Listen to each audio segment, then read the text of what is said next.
नमस्कार दोस्तों, स्वागत है आपका अपने YouTube चैनल पूजा स्टडी पॉइंट में। दोस्तों, आज मैं आपको बताने वाली हूँ मॉडर्न हिस्ट्री का जो टॉपिक है, भारत में यूरोपीय आगमन। यूरोप की जो भी कंपनियां हैं वो भारत में कब कब आई हैं, किस सन में आए हैं, पहले कौन आया है, क्या उनका क्रम है, ये हम आज देखेंगे। और काफ़ी शॉर्ट नोट्स में मैं आपको बताने वाली हूँ। ज़्यादा डिटेल में ना जाके केवल पॉइंट टू पॉइंट मैं आपको यहाँ पे बताने वाली हूँ। जो भी आगामी परीक्षाओं के लिए तैयारियां कर रहे हैं वनडे एग्ज़ाम के लिए, तो उनके लिए जीएस का ये अच्छा टॉपिक हो सकता है। जीएस की सीरीज़ में शुरू करने वाली हूँ, तो आप कंटिन्यू बने रहिएगा मेरे साथ। और आज पढ़ लेते हैं जो यूरोपीय कंपनी भारत में आई है उनके बारे में। तो पहले तो इनका क्रम पूछा जाता है कि कौन किस क्रम से ये भारत में आई हैं। तो सबसे पहले पुर्तगाली आए थे, फिर डच आए हैं, फिर अंग्रेज और फिर फ्रांसीसी। तो ये क्रम आपको याद कर लेना है। बात कर लेते हैं सबसे पहले पुर्तगाली की। तो पुर्तगाली जो भारत में आए थे, सबसे पहले जो आए थे भारत में, वो थे वास्को डी गामा, जो 1498 में जिन्होंने भारत की खोज करी है, वो एक पुर्तगाली ही थे। वो सबसे पहले पहुंचे थे केरल के कालीकट बंदरगाह में। और यहाँ पे उनका जो पथ प्रदर्शक जो थे वो थे अब्दुल मनीद, जो कि गुजराती थे। और इनका जो स्वागत किया गया वो जमोरिन के द्वारा कालीकट बंदरगाह में इनका स्वागत किया गया था। 1505 में जो प्रथम पुर्तगाली वायसराय बने वो थे फ्रांसिस्को डी अल्मेडा। 1505 में ये पुर्तगाली वायसराय बने जो प्रथम थे। इनकी ही एक नीति है ब्लू वाटर पॉलिसी जिसे बोलते हैं, जो एग्ज़ाम में काफ़ी बार आ चुका है कि ब्लू वाटर पॉलिसी किसकी है। तो वो यही है, फ्रांसिस्को डी अल्मेडा, जो प्रथम पुर्तगाली वायसराय था भारत में 1505 में। दूसरा जो वायसराय होता है वो है अल्फांसो द अल्बुकर्क, जो 1509 में वायसराय बनता है। और इसे ही पुर्तगाली का वास्तविक संस्थापक माना जाता है, अल्फांसो द अल्बुकर्क। ठीक है। और अल्बुकर्क ने जब 1509 में ये वायसराय बनते हैं, तो 1510 में ये गोवा को जीत लेते हैं यूसुफ आदिल शाह से। तो यूसुफ आदिल शाह नाम आपको याद रखना है। यूसुफ आदिल शाह से 1510 में गोवा को जीत लिया जाता है अल्फांसो द अल्बुकर्क द्वारा।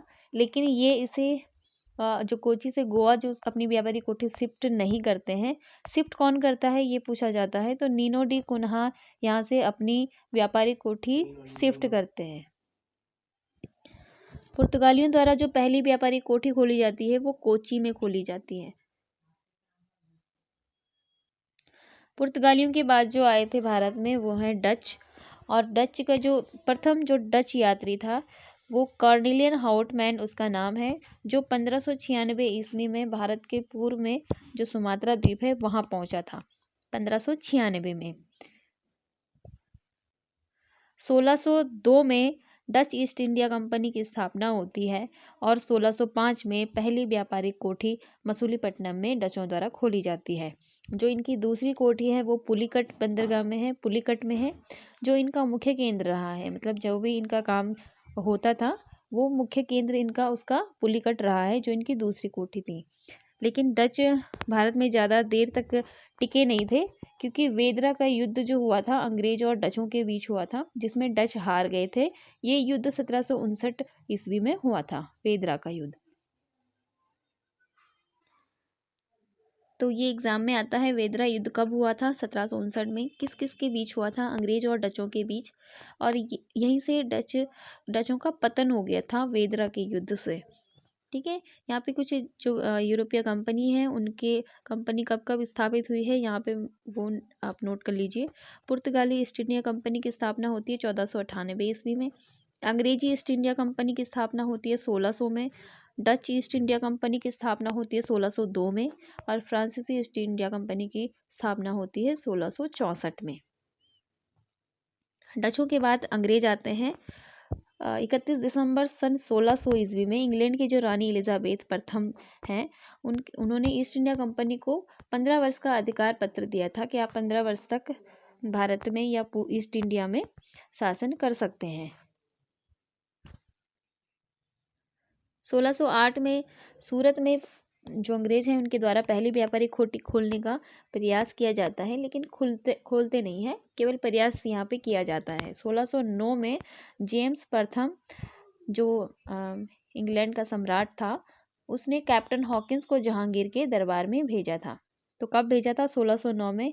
किसने भेजा था? जेम्स प्रथम ने। और किसको भेजा था? कैप्टन हॉकिंस को जहांगीर के दरबार में।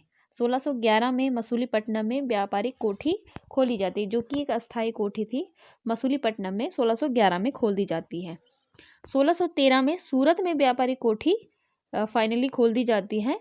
1608 में तो प्रयास किया गया था, लेकिन 1613 में व्यापारिक कोठी खोल दी जाती है। और इसका जो कारण है वो है सौली युद्ध।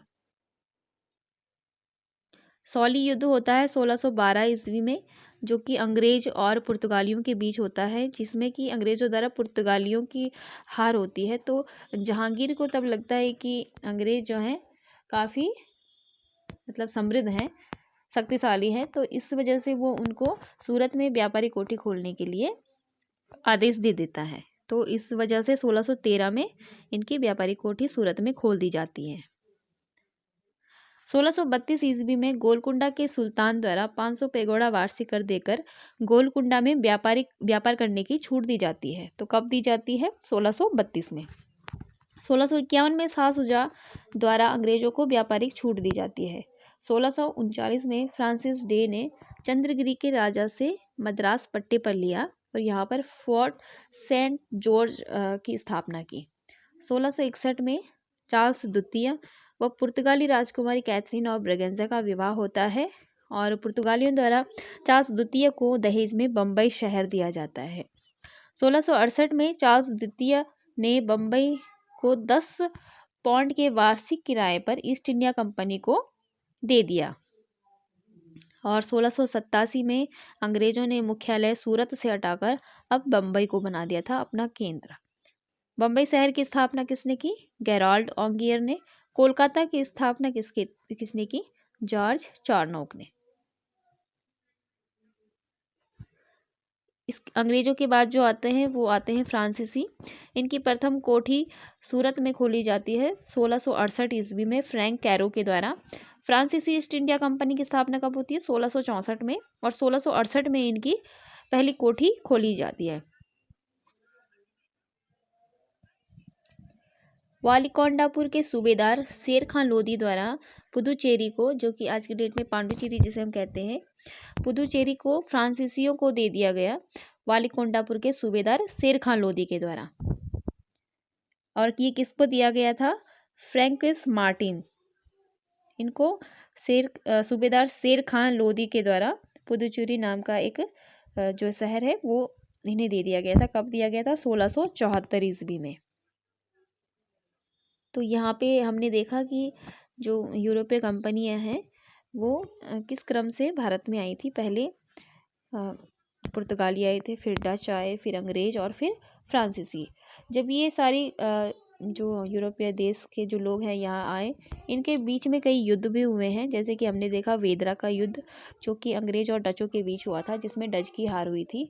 ऐसे ही अंग्रेज और फ्रांसीसियों के बीच भी यहाँ पे युद्ध हुए हैं। 3 कर्नाटक युद्ध हुए हैं जो अंग्रेज और फ्रांसीसियों के बीच हुए हैं। प्रथम कर्नाटक युद्ध होता है 1746 से 1748 में, 46 से और 48 के बीच।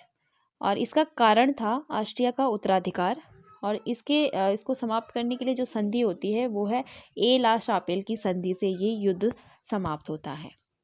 तो आपको नोट करना है प्रथम कर्नाटक युद्ध कब हुआ था, किसके बीच हुआ था, क्या कारण था और किस संधि के तहत ये युद्ध समाप्त हुआ था। द्वितीय कर्नाटक युद्ध होता है 1749 से 1754 में। ये भी अंग्रेज और फ्रांसीसियों के बीच होता है। इसका कारण होता है हैदराबाद और कर्नाटक का उत्तराधिकार। संधि है कर्नाटक की संधि, या जिसे हम पौंडीचेरी की संधि भी बोलते हैं, या इसे गोडेहू की संधि भी कहते हैं। इसमें जो फ्रांसीसी गवर्नर था डुप्ले, इसकी हार होती है और जो अगला जो फ्रांसीसी गवर्नर बनता है वो है गोडेहू। और ये गोडेहू कर्नाटक की संधि करता है, इसीलिए इसे गोडेहू की संधि भी कहते हैं। तृतीय कर्नाटक युद्ध होता है 1756 से 1763 ईस्वी के बीच। अंग्रेज और फ्रांसीसियों के बीच ये युद्ध होता है। इसका कारण जो था, सप्तवर्षीय युद्ध जो कि अंग्रेज और फ्रांस के बीच चल रहा था, वही तृतीय कर्नाटक युद्ध का भी कारण था। और जब पेरिस की संधि होती है अंग्रेज और फ्रांस के बीच, तब ये युद्ध समाप्त होता है। 1763 ईस्वी की में पेरिस की संधि होती है।